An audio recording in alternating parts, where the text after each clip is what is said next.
നമസ്കാരം. ജീവന്റെ noon edition ആരംഭിക്കുന്നു. പ്രധാന വാർത്തകൾ. Jeevan news headlines presented by BIS hallmark 916 സ്വർണ്ണാഭരണങ്ങൾ ഏറ്റവും കുറഞ്ഞ പണിക്കൂലിയിൽ ബോബി ചെമ്മണ്ണൂർ ഇന്റർനാഷണൽ ജ്വല്ലേഴ്സ്. ശബരിമല സ്വർണ്ണക്കൊള്ള ഇളക്കിയ സ്വർണ്ണപ്പാളികൾക്ക് എന്ത് സംഭവിച്ചു എന്ന ഉത്തരം തേടി SIT. അന്വേഷണം അട്ടിമറിക്കാൻ നീക്കമെന്ന് പ്രതിപക്ഷ നേതാവ്. തെരഞ്ഞെടുപ്പിൽ NSSന് സമദൂര നിലപാടെന്ന് ജനറൽ സെക്രട്ടറി. ശരിദൂരം ശബരിമല വിഷയത്തിൽ മാത്രം. സ്വർണ്ണക്കൊള്ളയിൽ പ്രതികരിക്കാതെ സുകുമാരൻ നായർ. വെള്ളാപ്പള്ളിയെ മുഖ്യമന്ത്രി കാറിൽ കയറ്റിയ സംഭവം വിവാദങ്ങൾ അപഹാസ്യമെന്ന SNDP. കേരളത്തിൽ ഐക്യബോധം നിലനിൽക്കുന്നുവെന്നും വിമർശനം. ഇറാനിൽ സർക്കാർ വിരുദ്ധ പ്രക്ഷോഭം രൂക്ഷം. ഏറ്റുമുട്ടലിൽ 7 പേർക്ക് ജീവഹാനി. കറൻസിയുടെ മൂല്യത്തകർച്ചയും വിലക്കയറ്റവും ഭരണകൂടത്തിന് വെല്ലുവിളി. അമേരിക്കയിൽ ഗ്രീൻ കാർഡ് ലഭ്യമാക്കൽ വിവാഹം മാത്രമല്ല മാനദണ്ഡമെന്ന് ഭരണകൂടം. പരിശോധന കർശനമാക്കാൻ ഇമിഗ്രേഷൻ വിഭാഗത്തിന് നിർദ്ദേശം. Jeevan news headlines presented by BIS hallmark 916 സ്വർണ്ണാഭരണങ്ങൾ ഏറ്റവും കുറഞ്ഞ പണിക്കൂലിയിൽ ബോബി ചെമ്മണ്ണൂർ ഇന്റർനാഷണൽ ജ്വല്ലേഴ്സ്.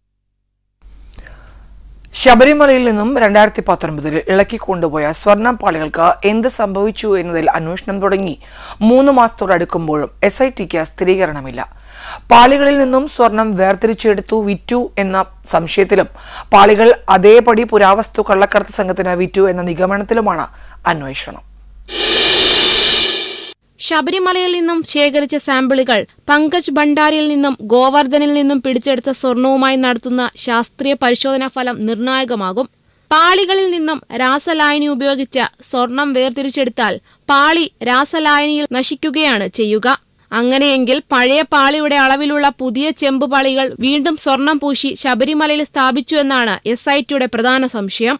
അതേസമയം ശബരിമലയിൽ കൂടുതൽ സ്വർണ്ണക്കൊള്ള നടന്നിട്ടുണ്ടെന്നാണ് പ്രത്യേക അന്വേഷണ സംഘത്തിന്റെ റിപ്പോർട്ട്. ശബരിമല ശ്രീകോവിൽ വാതിലിന്റെ കട്ടിളയിൽ ഘടിപ്പിച്ചിരിക്കുന്ന ദശാവതാരങ്ങൾ ആലേഖനം ചെയ്തിരിക്കുന്ന 2 ചെമ്പുപാളികളിലും രാശിചിഹ്നങ്ങൾ ആലേഖനം ചെയ്തിരിക്കുന്ന 2 ചെമ്പുപാളികളിലും കട്ടിളപ്പാളികൾക്ക് മുകളിലെ ശിവരൂപത്തിൽ ഉൾപ്പെടെ 7 പാളികളിലെയും സ്വർണം നഷ്ടമായെന്നാണ് അന്വേഷണ സംഘത്തിന്റെ കണ്ടെത്തൽ. കൊല്ലം വിജിലൻസ് കോടതിയിൽ SIT സമർപ്പിച്ച പകർപ്പിലാണ് സുപ്രധാന കണ്ടെത്തൽ. News desk Jeevan. ശബരിമല സ്വർണ്ണക്കൊള്ളയിൽ ഉന്നതരുടെ പങ്കിനെക്കുറിച്ച് അന്വേഷണം വേഗത്തിലാക്കും. ദേവസ്വം ബോർഡ് മുൻ പ്രസിഡന്റ് PS പ്രശാന്തിനെയും UDF കൺവീനർ അടൂർ പ്രകാശിനെയും ചോദ്യം ചെയ്യൽ ഉടനുണ്ടാകുമെന്നാണ് സൂചന. ദേവസ്വം ബോർഡ് പ്രസിഡന്റായിരിക്കെ PS പ്രശാന്ത് ഉണ്ണികൃഷ്ണൻ പോറ്റിക്ക് വഴിവിട്ട സഹായം ചെയ്തിട്ടുണ്ടോ എന്നാണ് അന്വേഷണ സംഘം പരിശോധിക്കുന്നത്. സ്വർണ്ണപ്പാളികൾ കൊടുത്തുവിട്ടതിൽ സ്പെഷ്യൽ കമ്മീഷണറെ അറിയിക്കാത്തത് മാത്രമാണ് ദേവസ്വം ബോർഡിന്റെ ഭാഗത്തു നിന്നുണ്ടായ വീഴ്ചയെന്നാണ് പ്രശാന്ത് അന്വേഷണ സംഘത്തിന് നൽകിയിരിക്കുന്ന മൊഴി. ഉണ്ണികൃഷ്ണൻ പോറ്റിയുമായുള്ള ബന്ധത്തെക്കുറിച്ച് അറിയാനാണ് അടൂർ പ്രകാശിനെ ചോദ്യം ചെയ്യുക. വിഗ്രഹക്കടത്തിലും വിവരം തേടുകയാണ് SIT. പ്രവാസി വ്യവസായിയിൽ നിന്നും കൂടുതൽ വിവരം പ്രത്യേക അന്വേഷണ സംഘം ചോദിച്ചറിയുന്നുണ്ട്. News desk Jeevan. ശബരിമല സ്വർണ്ണക്കൊള്ള അന്വേഷിക്കുന്ന പ്രത്യേക സംഘത്തിന് മേൽ സർക്കാർ അമിതമായി സമ്മർദ്ദം ചെലുത്തുകയാണെന്ന് പ്രതിപക്ഷ നേതാവ് VD സതീശൻ. ഉണ്ണികൃഷ്ണൻ പോറ്റിക്കൊപ്പം ഫോട്ടോ എടുത്താൽ കേസിൽ ആരും പ്രതിയാകില്ല. ജയിലിൽ പോയ 3 പേരെ എന്തുകൊണ്ട് CPM പുറത്താക്കുന്നില്ലെന്നും സതീശൻ ചോദിച്ചു. കടുത്ത CPM-കാരനായ ഒരു ഉദ്യോഗസ്ഥന്റെ അറിവോടുകൂടിയാണ് CPM പക്ഷപാതികളായ 2 പേരെ ഇപ്പൊ SITയിൽ വെച്ചിരിക്കുന്നത്. അവിടെ നടക്കുന്ന കാര്യങ്ങൾ അറസ്റ്റിന്റെ മൂവ്മെന്റ് ഉണ്ടെങ്കിൽ അല്ലെങ്കിൽ ആരെങ്കിലും ചോദ്യം ചെയ്യാനുള്ള മൂവ്മെന്റ് ഉണ്ടെങ്കിൽ അതെല്ലാം ചോർത്തി കൊടുക്കാൻ വേണ്ടി പാർട്ടി പക്ഷപാതികളായ കടുത്ത CPM പക്ഷപാതികളായ ആളുകൾ മുഖ്യമന്ത്രിയുടെ ഓഫീസിന്റെ നിർദ്ദേശപ്രകാരം ഓപ്പറേറ്റ് ചെയ്തിട്ടാണ് ഇതെല്ലാം ചെയ്യുന്നത്. ഇപ്പോഴും വിശ്വാസം ഉണ്ടെന്നാണ് പറഞ്ഞിരിക്കുന്നത്. പക്ഷെ അവരുടെ മീതെ മുഖ്യമന്ത്രിയുടെ ഓഫീസിന്റെ സമ്മർദ്ദമുണ്ട്. അവർ കോടതി നിയമിച്ച ആളുകളാണ്. അവരെ സത്യസന്ധമായി അവരുടെ ജോലി ചെയ്യാൻ മുഖ്യമന്ത്രിയുടെ ഓഫീസ് സമ്മതിക്കുന്നില്ല. ഈ അയ്യപ്പന്റെ സ്വർണം കവർന്നതിന് ജയിലിൽ പോയ ആളുകളെ ഇപ്പോഴും MV ഗോവിന്ദനും പിണറായി വിജയനും സംരക്ഷിക്കുന്നു. വടക്കാഞ്ചേരിയിൽ ലീഗ് സ്വതന്ത്രൻ LDFന് ബ്ലോക്ക് പഞ്ചായത്ത് പ്രസിഡന്റ് തെരഞ്ഞെടുപ്പിൽ വോട്ട് ചെയ്യാൻ 50 ലക്ഷം രൂപ വാഗ്ദാനം ചെയ്തുവെന്ന ആരോപണം. സംഭവത്തിൽ കോൺഗ്രസ് വിജിലൻസിൽ പരാതി നൽകി. വിജിലൻസ് പ്രാഥമിക അന്വേഷണം ആരംഭിച്ചു. വടക്കാഞ്ചേരിയിൽ ലീഗ് സ്വതന്ത്രനായി മത്സരിച്ച ജാഫർ മാസ്റ്ററുടെ പേരിലുള്ള ശബ്ദരേഖയാണ് പുറത്തുവന്നത്. LDF തനിക്ക് പണം ഓഫർ ചെയ്തിട്ടുണ്ടെന്ന് ജാഫർ കോൺഗ്രസ് വരവൂർ മണ്ഡലം പ്രസിഡന്റ് മുസ്തഫയോട് സംസാരിച്ച സംഭാഷണമെന്ന പേരിലാണ് ശബ്ദരേഖ പ്രചരിക്കുന്നത്. എനിക്ക് 50 ലക്ഷത്തിന്റെ ഒരു ഓഫർ കിട്ടിയിട്ടുണ്ടെന്നും ലൈഫ് സെറ്റിലാക്കാനാണ് ഞാൻ ജീവിക്കുന്നതെന്നും മുസ്തഫയുടെ ശബ്ദരേഖയിൽ പറയുന്നുണ്ട്. വെള്ളിയാഴ്ച രാവിലെയാണ് ഫോൺ സംഭാഷണം പുറത്തുവന്നത്. അതേസമയം ജാഫർ ചതിക്കുമെന്ന് പ്രതീക്ഷിച്ചിരുന്നില്ലെന്ന് കോൺഗ്രസ് വരവൂർ മണ്ഡലം പ്രസിഡന്റ് മുസ്തഫ പറഞ്ഞു. ധൈര്യമുണ്ടെങ്കിൽ CPM ബ്ലോക്ക് പഞ്ചായത്ത് പ്രസിഡന്റ് സ്ഥാനം രാജിവെച്ച് തെരഞ്ഞെടുപ്പിനെ നേരിടണമെന്നും മുസ്തഫ പറഞ്ഞു. ഇക്കാര്യത്തിൽ ജാഫറിനെതിരെ നടപടിയുണ്ടാകും. ജാഫർ ഈ പണം സ്വീകരിക്കുമെന്ന് ഉറപ്പാണെന്നും മുസ്തഫ പറഞ്ഞു. സംഭവത്തിൽ കോൺഗ്രസ് നേതാവും അടാട്ട് പഞ്ചായത്ത് പ്രസിഡന്റുമായ അനിൽ അക്കര വിജിലൻസിന് പരാതി നൽകി. ജാഫറിന്റെ വോട്ടിൽ LDF ഭരണം പിടിച്ചിരുന്നു. ന്യൂസ് ഡെസ്ക് ജീവൻ. വടക്കാഞ്ചേരി കോഴ വിവാദത്തിൽ പ്രതികരിച്ച CPM സംസ്ഥാന സെക്രട്ടറി MV ഗോവിന്ദൻ 50 ലക്ഷം കൊടുത്ത ആളെ പിടിക്കേണ്ട കാര്യമില്ലെന്ന് ഗോവിന്ദൻ പറഞ്ഞു. ആരെയും ചാക്കിട്ട് പിടിച്ചു ഭരണം പിടിച്ചെടുക്കേണ്ട ത്വര CPMനില്ല. ശബരിമല സ്വർണ്ണക്കൊള്ളയിൽ കോൺഗ്രസ് നേതാക്കൾ മറുപടി പറയണമെന്നും MV ഗോവിന്ദൻ ആവശ്യപ്പെട്ടു. CPIM ഒരു നിലപാട് കൃത്യമായിട്ട് മുൻകൂട്ടി തന്നെ എടുത്തിട്ടുണ്ട്. എടുത്തത് ഇടതുപക്ഷ ജനാധിപത്യ മുന്നണി ജനങ്ങളുടെ വിധി അംഗീകരിക്കും. അതിൻ്റെ ഭാഗമായിട്ട് അയാറാം കയാറാം സംവിധാനത്തെ അടിസ്ഥാനപ്പെടുത്തി ഒരവസരവാദപരമായ നിലപാട് സ്വീകരിക്കേണ്ടതില്ല എന്ന ഉറച്ച സമീപനം CPIM ആദ്യം തന്നെ പ്രഖ്യാപിച്ചിട്ടുണ്ട്. പല കോർപ്പറേഷനിലും സ്വതന്ത്ര ആളുകളെ ഉപയോഗിച്ച് നമുക്ക് നിലവിൽ അധികാരത്തിൽ വരാൻ സാധ്യതയുള്ളവരെ തടഞ്ഞുകൂടെ എന്നൊരു ചോദ്യം ഉണ്ടായിരുന്നു. ഞങ്ങൾ ഉറച്ച നിലപാട് സ്വീകരിച്ചു. ആ സ്വീകരിച്ചതിൻ്റെ ഭാഗമായിട്ടാണ് അങ്ങോട്ടും ഇങ്ങോട്ടുമുള്ള വലിയ രീതിയിലുള്ള ഈ പ്രവണത, ഉത്തരേന്ത്യൻ പ്രവണത കേരളത്തിൽ ഇല്ലാതിരുന്നത്. ഒരു അവസരവാദ നിലപാടും CPM സ്വീകരിച്ചിട്ടില്ല. ജനവിധി അംഗീകരിക്കുന്ന നിലപാടാണ് പാർട്ടി സ്വീകരിക്കുന്നത്. വാർത്ത സംബന്ധിച്ച് പരിശോധിക്കും. എന്നാൽ മറ്റത്തൂരിൽ കുതിരക്കച്ചവടം സംഭവിച്ചു. അങ്ങനെയൊരു നിലപാടല്ല CPMനെന്ന് MV ഗോവിന്ദൻ പറഞ്ഞു. വെള്ളാപ്പള്ളി നടേശന്റെ പ്രസ്താവനകൾ അംഗീകരിക്കാൻ കഴിയുന്നത് അംഗീകരിക്കും, അല്ലാത്തവ തള്ളിക്കളയുമെന്ന് MV ഗോവിന്ദൻ പറഞ്ഞു. സ്വാഭാവികമായിട്ട് ഞാനതിൽ എടുത്ത നിലപാട് ഇന്നലെ തന്നെ എന്നോട് ചോദിച്ചെടുത്തപ്പോൾ നമ്മൾ എടുത്ത നിലപാട് വെള്ളാപ്പള്ളി നടേശൻ എന്ന് പറയുന്നത് കേരളത്തിലെ സാമുദായിക പ്രസ്ഥാനത്തിന് പ്രമുഖ നേതാവാണ്. അദ്ദേഹം മതനിരപേക്ഷത ഉൾപ്പെടെയുള്ള ജനാധിപത്യം ഉൾപ്പെടെയുള്ള നിലപാടുകളോട് പലപ്പോഴും അല്ലെങ്കിൽ മഹാഭൂരിപക്ഷം സന്ദർഭങ്ങളിലും ക്രിയാത്മകമായി പ്രതികരിക്കുന്ന ഒരാളാണ്. ആ പ്രതികരണത്തെ പൂർണ്ണമായിട്ട് പാർട്ടി അംഗീകരിച്ചിട്ടുണ്ട്. എന്നാൽ അദ്ദേഹം പറയുന്ന ഇത്തരത്തിലുള്ള ഒരു പ്രസ്താവനയും ഞങ്ങൾ അംഗീകരിക്കുന്നു. ശബരിമല സ്വർണ്ണക്കൊള്ളയിൽ കോൺഗ്രസ് നേതാക്കൾ മറുപടി പറയണമെന്ന് MV ഗോവിന്ദൻ ആവശ്യപ്പെട്ടു. അന്വേഷണം കോൺഗ്രസ് നേതാക്കളിലേക്ക് എത്തുമ്പോൾ SITയെ വിശ്വാസമില്ലെന്നാണ് പറയുന്നതെന്നും അദ്ദേഹം പറഞ്ഞു. സെൻട്രൽ ഏജൻസി വേണോ വേണ്ടിയോ എന്നുള്ളത് ഞങ്ങൾ തീരുമാനിക്കേണ്ട കാര്യമല്ല. ഞങ്ങൾ ആദ്യം മുതലേ നിലപാട് സ്വീകരിച്ചിട്ടുണ്ട്. അതിനടുത്ത നിലപാട് SIT അന്വേഷണം പോകണം, ഹൈക്കോടതിയുടെ നേരിട്ടുള്ള കീഴിൽ എന്നാണ് ഞങ്ങൾ പറഞ്ഞത്. അതിനെ കൃത്യമായിട്ട് അന്വേഷിച്ച് മുന്നോട്ടേക്ക് പോകാൻ സാധിക്കുള്ളൂ. ആ നിലപാടാണ് പിന്നെ ഹൈക്കോടതി തന്നെ സ്വീകരിച്ചത്. അതുകൊണ്ടാണ് ഹൈക്കോടതി SITയെ തീരുമാനിച്ച് അവരന്വേഷണം നടത്തിക്കൊണ്ടിരിക്കുകയാണ്. ആ അന്വേഷണം നടത്തി മുമ്പോട്ടേക്ക് പോയിക്കൊണ്ടിരിക്കുന്നതിനിടയിൽ ഇതേവരെ ഇടതുപക്ഷ ജനാധിപത്യ മുന്നണിക്കും അതുപോലെ കമ്മ്യൂണിസ്റ്റ് പാർട്ടി ഓഫ് ഇന്ത്യ മാർക്സിസ്റ്റിനും ഒക്കെ എതിരായിട്ടാണല്ലോ പിടുത്തവും അതുപോലെ തന്നെ ഇതിന്റെ ഭാഗമായിട്ട് പ്രശ്നങ്ങളൊക്കെ വരുന്നത് എന്ന് പറഞ്ഞാൽ എന്തൊരു ആഹ്ലാദഭരിതമായിരുന്നു പത്രക്കാരെല്ലാം, നിങ്ങളെല്ലാം. പക്ഷെ ഇപ്പൊ നോക്കുമ്പോൾ എന്താ, ഇപ്പൊ അത്ര ആഹ്ലാദം കാണുന്നില്ല. ശബരിമല സ്വർണ്ണക്കൊള്ള കേസിൽ CBI അന്വേഷണം വേണമോ എന്ന് ഹൈക്കോടതി പറയട്ടെ എന്നും MV ഗോവിന്ദൻ വ്യക്തമാക്കി. ന്യൂസ് ഡെസ്ക് ജീവൻ. വെള്ളാപ്പള്ളി നടേശനെ മുഖ്യമന്ത്രി കാറിൽ കയറ്റിയത് സംബന്ധിച്ച വിവാദത്തെ വിമർശിച്ച SNDP യോഗം മുഖമാസികയായ യോഗനാഥം. യാത്രാവിവാദത്തിൽ തെളിയുന്നത് തൊട്ടുകൂടായ്മയുടെ വികൃത മുഖമാണെന്നാണ് വിമർശനം. CPIക്കെതിരെയും യോഗനാഥത്തിൽ വിമർശനമുണ്ട്.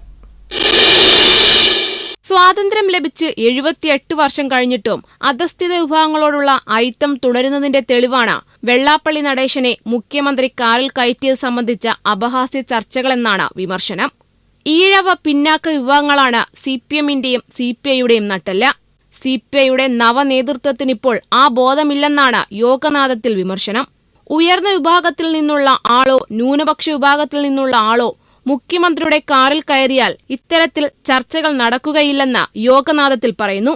വെള്ളാപ്പള്ളി നടേശനെ മുഖ്യമന്ത്രി കാറിൽ കയറ്റിക്കൊണ്ടുപോയത് രാജ്യദ്രോഹം പോലെ വരുത്തി തീർക്കാനാണ് ശ്രമമെന്നും വിമർശനമുണ്ട്.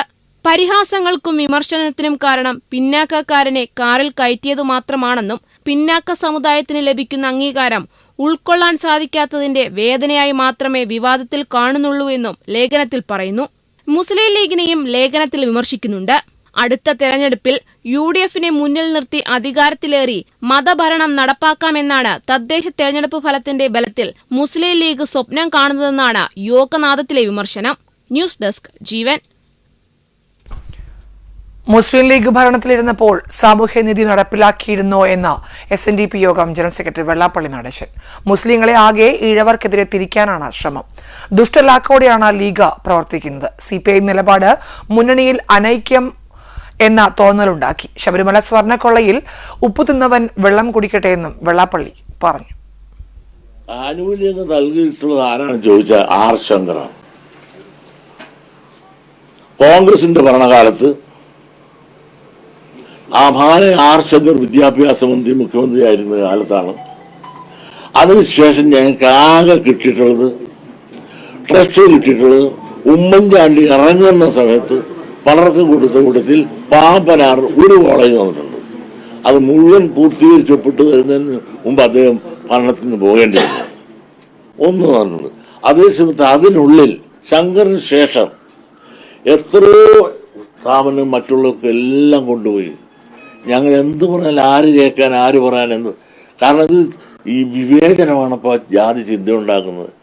ഞങ്ങൾക്ക് ജാതിപരമായുള്ള വിവേചനം അനുഭവിക്കാൻ ഒരുപാട് കൊല്ലമായി. വിദ്യാഭ്യാസ നീതി കിട്ടുന്നില്ല. ഇത് പറഞ്ഞു ബാക്കിയുള്ള കിട്ടിയവരെല്ലാം എന്തിന് ഞങ്ങളെ കിട്ടുക വായിട്ട് കുത്തണം. ഉണ്ടോ ഇല്ലേ നിങ്ങൾ വേണ്ട, ഞാൻ നിങ്ങളെ വെല്ലുവിളിക്കുന്നു. നിങ്ങൾ പഠനം നടത്തുക. ജനസംഖ്യ ആനുപാതികമായി വിദ്യാഭ്യാസ നീതി ഇവിടെ കിട്ടിയിട്ടുണ്ടോ എന്ന് ഒരു കമ്മീഷൻ വെച്ച് പഠനം നടത്തുക. എന്നിട്ട് കുറവുണ്ടെങ്കിൽ ആ കുറവ് ഏതെല്ലാം സമുദായത്തിലുണ്ടോ അത് കൊടുക്കുക. ഇത് പറയാതെ ഞാൻ മനവിദ്വേഷം വരുത്തുന്നു ഡെയിലി ചാനൽ ചർച്ച നടത്തിക്കൊണ്ടൊന്നും ഒരു കാര്യമല്ല. ഞാൻ പറഞ്ഞതെല്ലാം പറഞ്ഞത് തന്നെ. ആ പറഞ്ഞതിലൊന്നും മാറാനും തയ്യാറല്ല. ഒരു രാഷ്ട്രീയത്തോടും എതിർപ്പില്ലെന്ന് NSS general secretary G. Sukumaran Nair.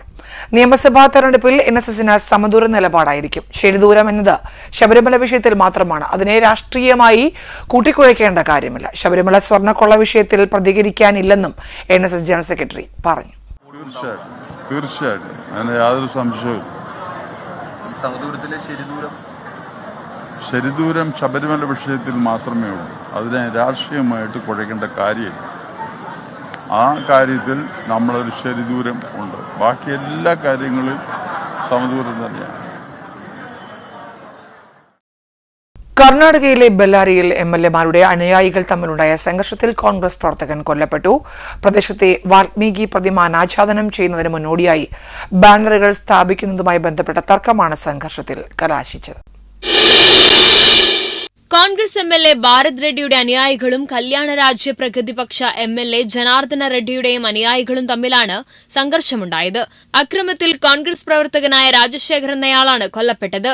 വ്യാഴാഴ്ചയാണ് സംഭവം. ഗംഗാവതി മണ്ഡലത്തിലെ MLA-യായ ജനാർദ്ദന റെഡ്ഡി കഴിഞ്ഞ കൊല്ലം തന്റെ പാർട്ടിയായ KRPPയെ BJPയിൽ ലയിപ്പിച്ചിരുന്നു. ബെല്ലാരി നിയമസഭാ മണ്ഡലത്തിൽ നിന്നുള്ള MLA-യാണ് ഭരത് റെഡ്ഡി. ഭരത് റെഡ്ഡിയുടെ അനുയായികളിൽ ചിലർ ജനാർദ്ദന റെഡ്ഡിയുടെ വീടിന്റെ മുൻവശത്ത് ബാനറുകൾ സ്ഥാപിക്കാൻ ശ്രമിച്ചു. ഇത് ജനാർദ്ദന റെഡ്ഡിയുടെ അനുയായികൾ എതിർത്തു. ഇതാണ് ആദ്യം വാക്കുതർക്കത്തിലേക്കും പിന്നീട് സംഘർഷത്തിലേക്ക് നയിച്ചത്. ജനാർദ്ദന റെഡ്ഡിയുടെ വീടിന് സമീപത്തായിരുന്നു സംഘർഷം. ഇരുകൂട്ടരും പരസ്പരം കല്ലെറുകയും ചെയ്തു. സംഘർഷവേളയിൽ വെടിയൊച്ചകൾ കേട്ടുവെന്ന് പ്രദേശവാസികൾ പറഞ്ഞു. സംഘർഷം കടുത്തതിന് പിന്നാലെ ഭരത് റെഡ്ഡിയുടെ അടുത്ത അനുയായി സതീഷ് റെഡ്ഡി സ്ഥലത്തെത്തി. ഇദ്ദേഹത്തിന്റെ ഗൺമാൻമാരിൽ ഒരാളാണ് രണ്ടുവട്ടം ആകാശത്തേക്ക് വെടിയുതിർക്കുകയും ചെയ്തു. സംഭവവുമായി ബന്ധപ്പെട്ട് ജനാർദ്ദന റെഡ്ഡി ഉൾപ്പെടെ 11 പേർക്കെതിരെ കേസ് രജിസ്റ്റർ ചെയ്തിട്ടുണ്ട്. അതേസമയം ജനാർദ്ദന റെഡ്ഡിയുടെ വീടിന് മുന്നിൽ ബാനറുകൾ സ്ഥാപിച്ചിട്ടില്ലെന്ന് ഭരത് റെഡ്ഡി പറഞ്ഞു. നഗരത്തിന്റെ മറ്റു ഭാഗങ്ങളിലേതുപോലെ തെരുവിലാണ് ബാനറുകൾ സ്ഥാപിച്ചതെന്നും ബാനറുകൾ സ്ഥാപിക്കുന്നതിൽ നിന്ന് വാൽമീകി സമുദായങ്ങളെ തടയാനാകില്ലെന്നും അദ്ദേഹം കൂട്ടിച്ചേർത്തു. ന്യൂസ് ഡെസ്ക് ജീവൻ. UN ഏജൻസികൾ ഉൾപ്പെടെ 37 പലസ്തീൻ സഹായ സംഘടനകൾക്ക് വിലക്കേർപ്പെടുത്തിയ ഇസ്രയേലിനെതിരെ പ്രതിഷേധം വ്യാപകം.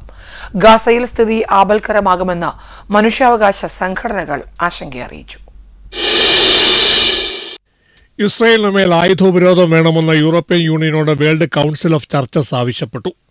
ഹമാസ് ബന്ധം ആരോപിച്ച UN ഏജൻസികൾ ഉൾപ്പെടെ 37 അന്താരാഷ്ട്ര ഏജൻസികളുടെ ലൈസൻസ് റദ്ദാക്കിയ ഇസ്രയേൽ നടപടിക്കെതിരെ ലോകവ്യാപകമായി പ്രതിഷേധമുയരുകയാണ്. 2 വർഷത്തിലേറെ നീണ്ട യുദ്ധവും സമീപകാല പ്രകൃതിക്ഷോഭങ്ങളും തകർത്ത ഗാസയിൽ ജനങ്ങളുടെ ജീവിതം കൂടുതൽ ദുരിതപൂർണമാക്കുന്നതാകും ഈ നീക്കം. ഡോക്ടേഴ്സ് വിത്തൌട്ട് ബോർഡേഴ്സിന്റെ മെഡിക്കൽ കെയർ ചാരിറ്റിയായ MSF അടക്കമുള്ളവയ്ക്കാണ് വിലക്ക്.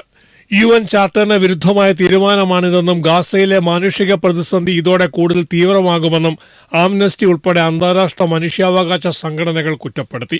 അതിനിടെ റഫ ക്രോസിംഗ് വീണ്ടും തുറക്കുവാൻ തയ്യാറെടുക്കുന്നതായി ഇസ്രായേൽ മാധ്യമങ്ങൾ റിപ്പോർട്ട് ചെയ്തു. UN പ്രസിഡന്റ് ഡൊണാൾഡ് ട്രംപിന്റെ സമ്മർദ്ദത്തിന്റെ ഫലമായാണ് തീരുമാനം വന്നതെന്നാണ് റിപ്പോർട്ട്.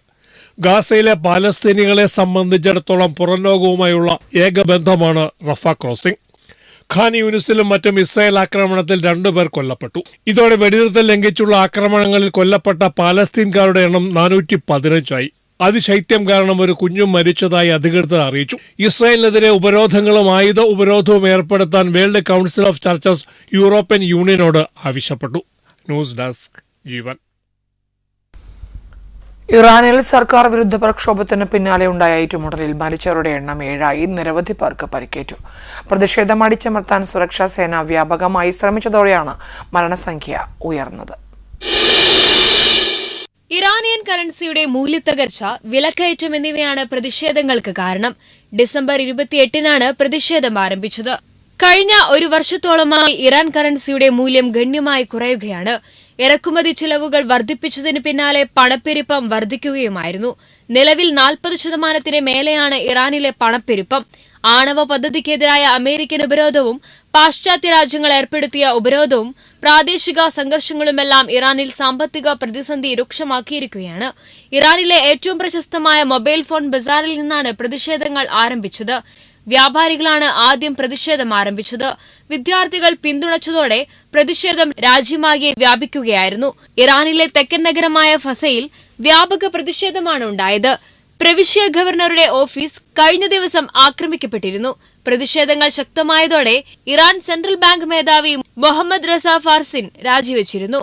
പടിഞ്ഞാറൻ ഇറാനിലെ ലോഡഗൻ, ഖുഹ്ദാഷ്, മധ്യ ഇറാനിയൻ പ്രവിശ്യയായ ഹെൻഗാവ് എന്നിവിടങ്ങളിലെല്ലാം മരണങ്ങൾ റിപ്പോർട്ട് ചെയ്തു. പ്രതിഷേധങ്ങൾ ശക്തമായതോടെ സർക്കാർ രാജ്യത്തിന്റെ ഭൂരിഭാഗം മേഖലകളിലും അടച്ചുപൂട്ടൽ പ്രഖ്യാപിച്ചു. പ്രതിഷേധക്കാരുമായി ചർച്ചയ്ക്ക് തയ്യാറാണെന്നും സർക്കാർ അറിയിച്ചിരുന്നു.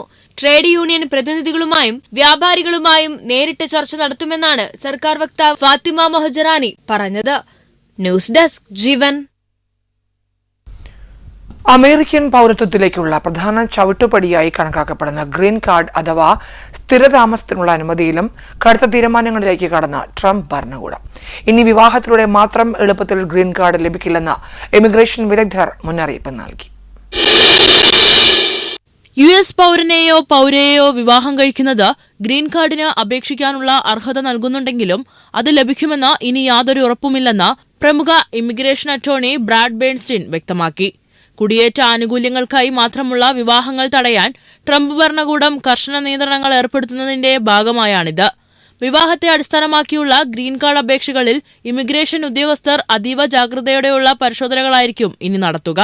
വിവാഹം നിയമപരമാണോ എന്ന് മാത്രമല്ല, അത് യാഥാർത്ഥ്യമാണോ അതോ രേഖകളിൽ മാത്രമുള്ളതാണോ എന്ന് ഉദ്യോഗസ്ഥർ ഉറപ്പുവരുത്തും. അപേക്ഷകർ തമ്മിലുള്ള ബന്ധത്തിന്റെ ആഴവും വിശ്വാസ്യതയും ബോധ്യപ്പെട്ടാൽ മാത്രമേ ഗ്രീൻ കാർഡ് അനുവദിക്കൂ. കുടിയേറ്റ നിയമങ്ങളിലെ പഴുതുകൾ ഉപയോഗിച്ച് പൌരത്വം നേടാനുള്ള ശ്രമങ്ങളെ ഇല്ലാതാക്കുകയാണ് പുതിയ നീക്കത്തിലൂടെ ലക്ഷ്യമിടുന്നത്. വിവാഹിതരായ ശേഷം ദമ്പതികൾ ഒരുമിച്ച് താമസിക്കുന്നുണ്ടോ എന്ന കാര്യത്തിലായിരിക്കും ഉദ്യോഗസ്ഥർ പ്രധാനമായും ശ്രദ്ധ കേന്ദ്രീകരിക്കുക. ജോലി സംബന്ധമായ കാരണങ്ങളാലോ പഠനത്തിനായോ സാമ്പത്തിക സാഹചര്യങ്ങൾ മൂലമോ അകന്നു താമസിക്കുന്നവർക്ക് ഗ്രീൻ കാർഡ് ലഭിക്കാൻ ബുദ്ധിമുട്ടായിരിക്കും. ഇത്തരം കാരണങ്ങളൊന്നും ഇമിഗ്രേഷൻ വിഭാഗം മുഖവിലേക്ക് എടുക്കില്ലെന്നും ഭാര്യ ഭർത്താക്കന്മാരായി ഒരുമിച്ച് ജീവിക്കുന്നുണ്ടോ എന്ന് മാത്രമാണ് പരിശോധിക്കുകയെന്നും ബ്രാഡ് ബേൺസ്റ്റീൻ മുന്നറിയിപ്പ് നൽകി. നിയമപരമായ വിവാഹമെന്നാൽ ദമ്പതികൾ ഒരു മേൽക്കൂരയ്ക്ക് താഴെ താമസിക്കണമെന്നാണ് ഇമിഗ്രേഷൻ നിയമങ്ങൾ വ്യവസ്ഥ ചെയ്യുന്നത്. ഒരുമിച്ചല്ലാതെ താമസിക്കുന്നത് വിവാഹ തട്ടിപ്പായി കണക്കാക്കി അപേക്ഷ നിരസിക്കാനും കൂടുതൽ നിയമ നടപടികൾ സ്വീകരിക്കാനും സാധ്യതയുണ്ട്. കുടിയേറ്റ ആനുകൂല്യങ്ങൾ ലക്ഷ്യമിട്ട് മാത്രമാണോ വിവാഹം കഴിച്ചതെന്ന് നിർണ്ണയിക്കാൻ ദമ്പതികളുടെ മൊത്തത്തിലുള്ള ജീവിത രീതിയും ബന്ധവും പരിശോധിക്കും. ഗ്രീൻ കാർഡ് നേടാനുള്ള എളുപ്പവഴിയായി വിവാഹത്തെ കാണുന്നവർക്ക് പുതിയ കർശന നിബന്ധനകൾ വലിയ തിരിച്ചടിയാകുമെന്നാണ് വിലയിരുത്തപ്പെടുന്നത്. ന്യൂസ് ഡെസ്ക് ജീവൻ. പുതുവത്സരാഘോഷത്തിൽ 125.64 കോടിയുടെ മദ്യം വിറ്റ ബെഫ്കോ. മദ്യവിൽപ്പനയിൽ ഒന്നാമതെത്തിയത് കൊച്ചിയാണ്. തിരുവനന്തപുരമാണ് രണ്ടാമത്. പുതുവർഷത്തലേന്ന് ബിവറേജസ് കോർപ്പറേഷനെ മുൻവർഷത്തേക്കാൾ 16.93 കോടി രൂപയുടെ അധിക വിൽപ്പനയുണ്ടായി. ഔട്ട്ലെറ്റുകളിലും വെയർഹൌസുകളിലുമായി 125.64 കോടി രൂപയുടെ മദ്യമാണ് ഡിസംബർ 31 വിറ്റത്.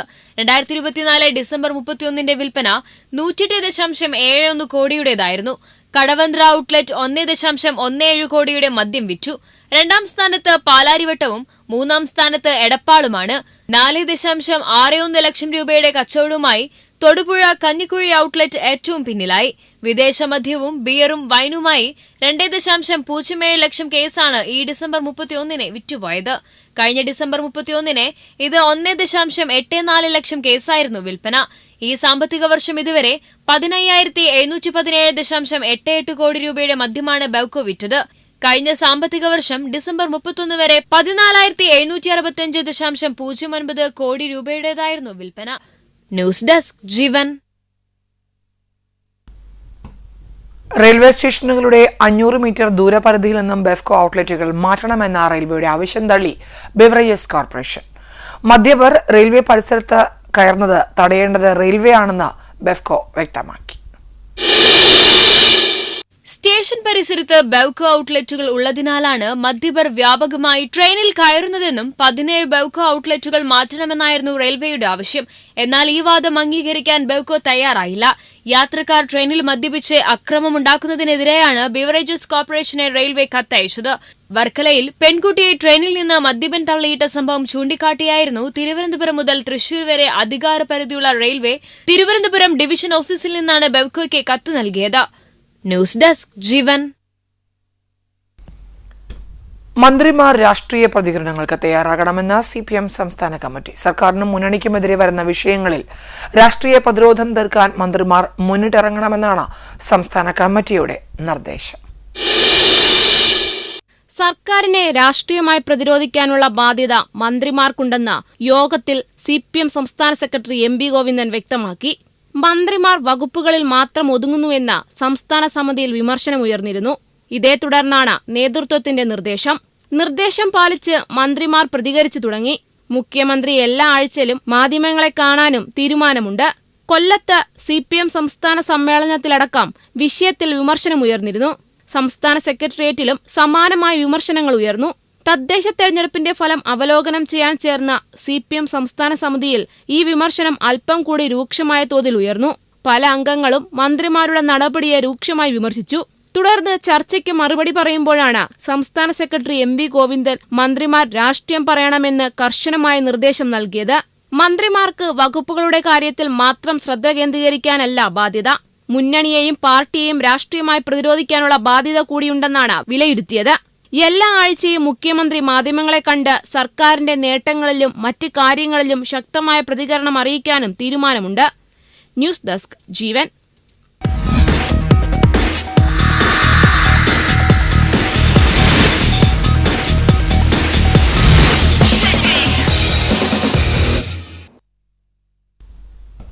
സന്തോഷ് ട്രോഫി അവസാനഘട്ട മത്സരങ്ങളിൽ കേരളത്തിന് കടുപ്പമേറിയ ഗ്രൂപ്പ്. ജനുവരി 21 മുതലാണ് മത്സരങ്ങൾക്ക് തുടക്കം കുറിക്കുക.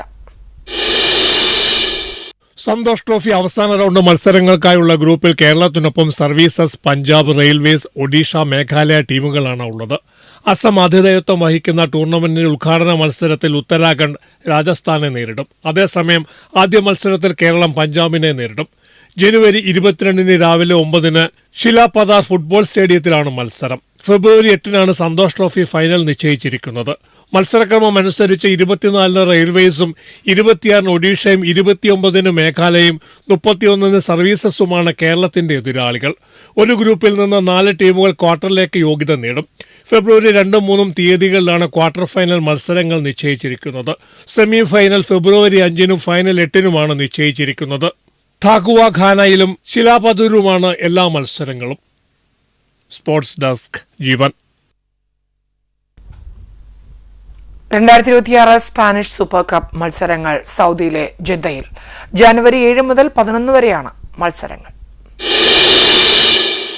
ഫുട്ബോളിലെ സ്പാനിഷ് വമ്പന്മാരായ Barcelona, Real Madrid, Atletico Bilbao ടീമുകൾ ടൂർണമെന്റിൽ പങ്കെടുക്കും.